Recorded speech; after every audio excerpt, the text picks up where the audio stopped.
Oh yeah, good boy. Oh yeah, good boy. Oh yeah. What's that now? Yeah, that's my boy. Are you ready for football? Yeah. Good morning, guys. It is October 4th. It is Saturday. It's football day. Clemson starts at 12. They're playing UNC, looking to bounce back. Hopefully Belichick and his girlfriend don't give them the L today. I am a South Carolina fan. I do despise Clemson, but I do not despise seeing any South Carolina teams getting embarrassed. That's usually been us. Past few seasons, we've been able to step it up a little bit. Clemson's kind of been able to hold the title for South Carolina down for us. So I'm actually kind of hoping Clemson does pull this one out. South Carolina obviously going to get a win on their bye this week. But it being college football day, in honor of tailgating, I wanted to show you guys something I've recently started doing that a lot of people don't do for tailgate, because it is time consuming. It takes a little bit of patience. That's good old boiled peanuts. So what I've got here is about 7 pounds of raw peanuts. You can use green peanuts, you can use raw peanuts. I'm not sure about the difference. I'm no peanut master. I've just been using the raw over the green, even though most people do use the green. From what I've found out, the greens seem to cook a little bit faster. With the greens, you're looking at 2 to 3 hours of boil time.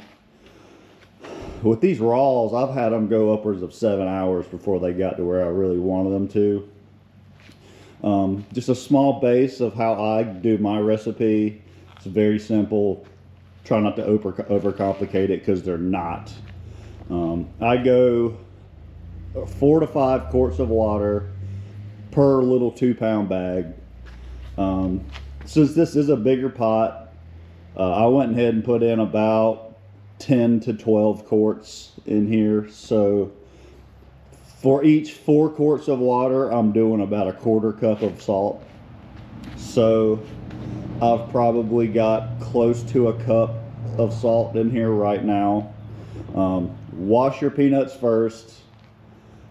Take out any of the dead looking ones, the broken ones, any really dark looking ones. Go ahead and get your water in. Don't start the fire yet. Add your salt, kind of go and mix them around. Then turn your propane on, turn your gas on. And then periodically, every hour or so, check your boil status, check your water levels, test your salinity.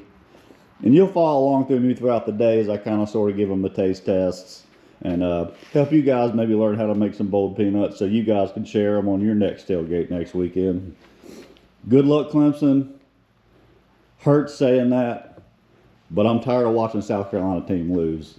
Y'all follow along and see what else we got going on today, guys. Again, happy Saturday. College football days are some of my favorites. We get to do cool stuff like this. Join along, guys. It's going to be a fun day. So it's been about an hour. I've probably stirred it a couple times. As they start to cook a little bit, when you put them in there, they're going to sit on top of the water. A lot of people will try and put a lid on them, put a little bit of weight, get them down in the water. I really don't do that. As they soak about that first hour, cook that first hour, they'll gradually start to go down and sink a little bit down into the water. Just make sure you go in and give it a stir. Some of the ones that might have been sitting on top, try and get those down to where they can get closer to submerging. Sorry, I know that probably about steamed us out there. But about an hour from now, we're going to give it a taste test. Obviously, they're still going to be extremely crunchy. You're just wanting to get a slight test on the salinity.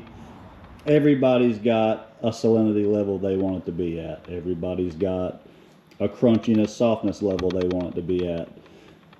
Just taste test it throughout the process. Every hour or so, give one test, add salt. Obviously, as it cooks, it's steam, you're going to lose some water. add a little bit more water as it starts cooking down. But one thing you need to think about when you're adding that water as it cooks down is they've already soaked up a lot of that salinity water that you've been cooking them in. So when you add water, you don't need to add as much salt whenever you add the water, because they've already got some salinity soaked into the peanuts themselves. So when you do re-add water after a few hours, again, do a taste test, get the salinity how you want. So we'll check on these in a couple hours. I'll actually take about 2 or 3 pounds out of here and show you guys how to at least get some Cajun nuts going as well, because everybody likes Cajun, everybody likes regular. Peanuts are just the best, man. Let's see what else we can get into today.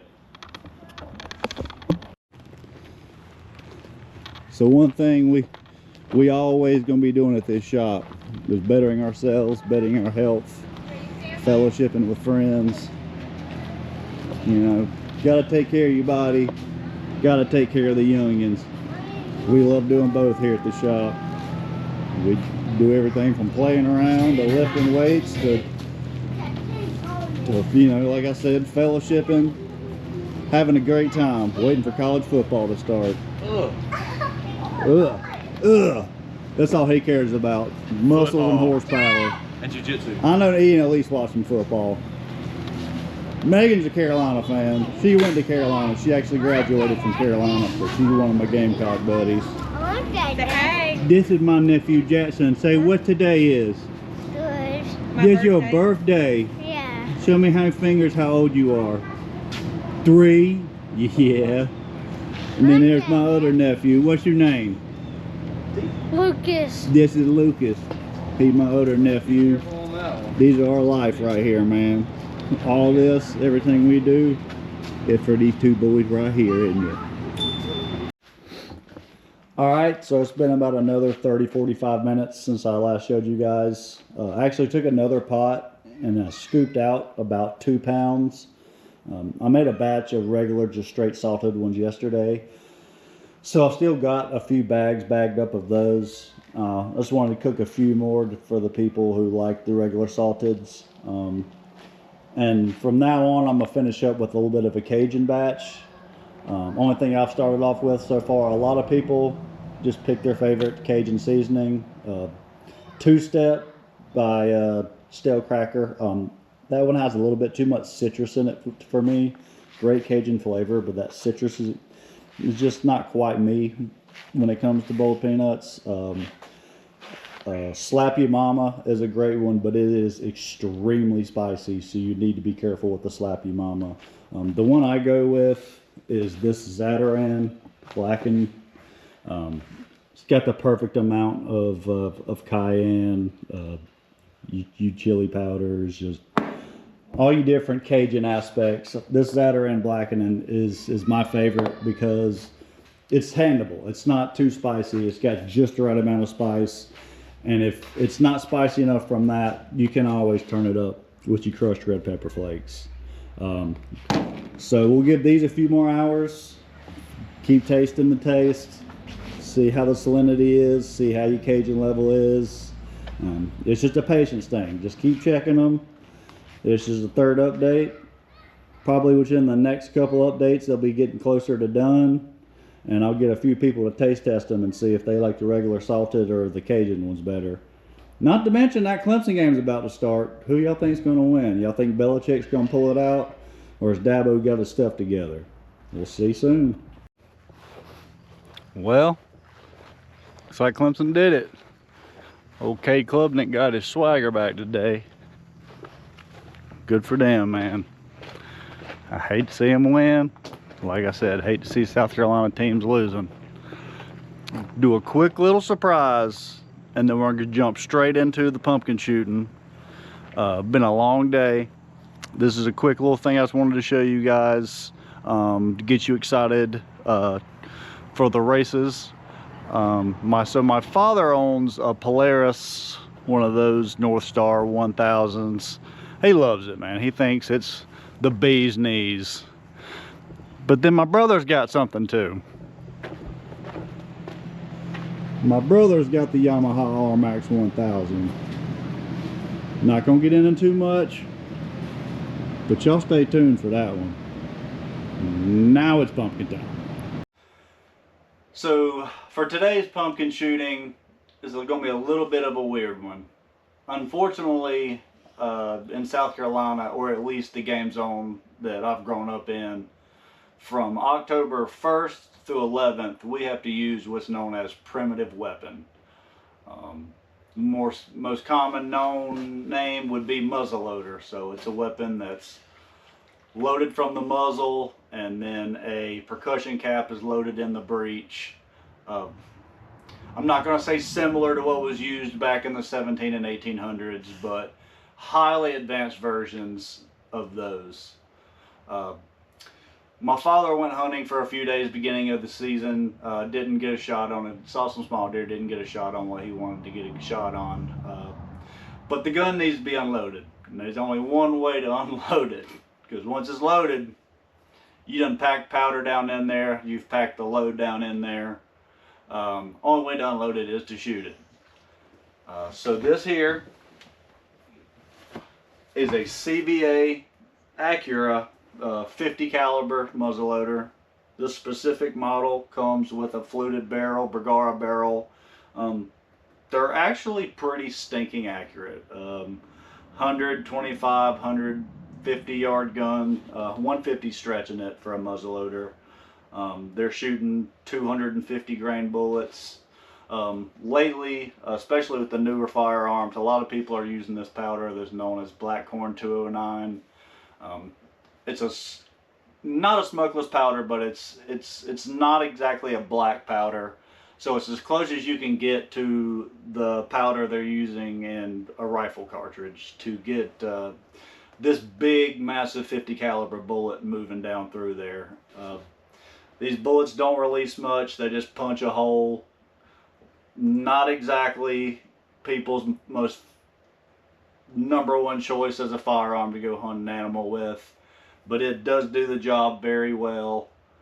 And I'm curious to see what it'll do on a pumpkin. Just do it.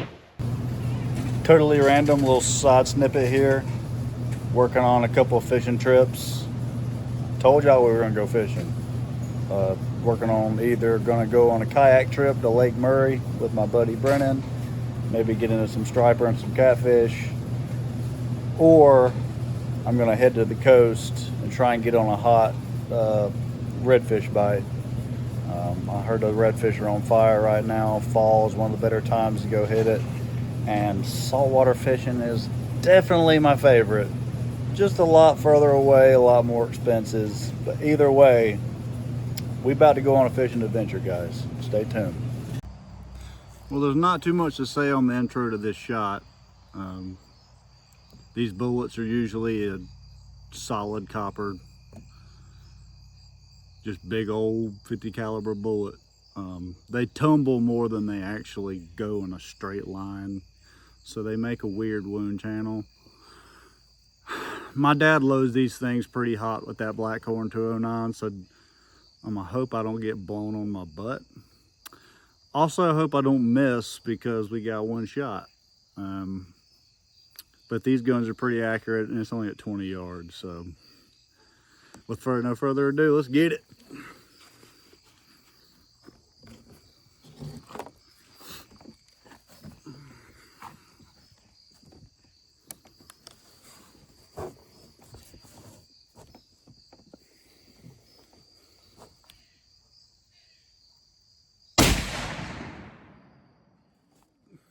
That thing got a hair trigger on it. Y'all are gonna hate me. It was not recording on the impact. That one was all my fault. I just forgot to hit the button. It has been a long day. It's getting dark. I didn't get the impact again. I promise I'll get the impact tomorrow. I might even shoot 2 guns tomorrow to give you double the impact shots for me messing up twice. My bad, dude. My bad.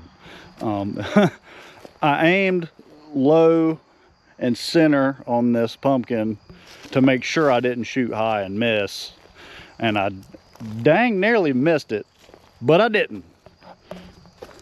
I came in perfectly all the way in. There, so there's your entrance hole. Nice big 50 caliber hole coming in.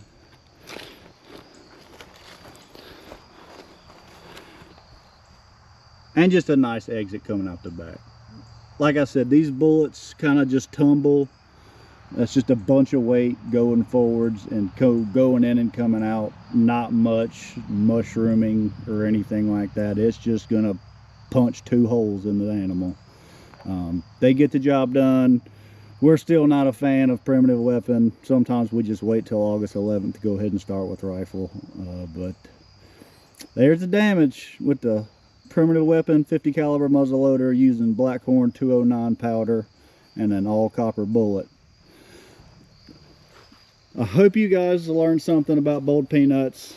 I know that's not a very complicated recipe to master, but thank you regardless for sticking along and watching that. And hopefully you did learn how to make those, because man, everybody loves boiled peanuts. They're great to bring to parties, to tailgates.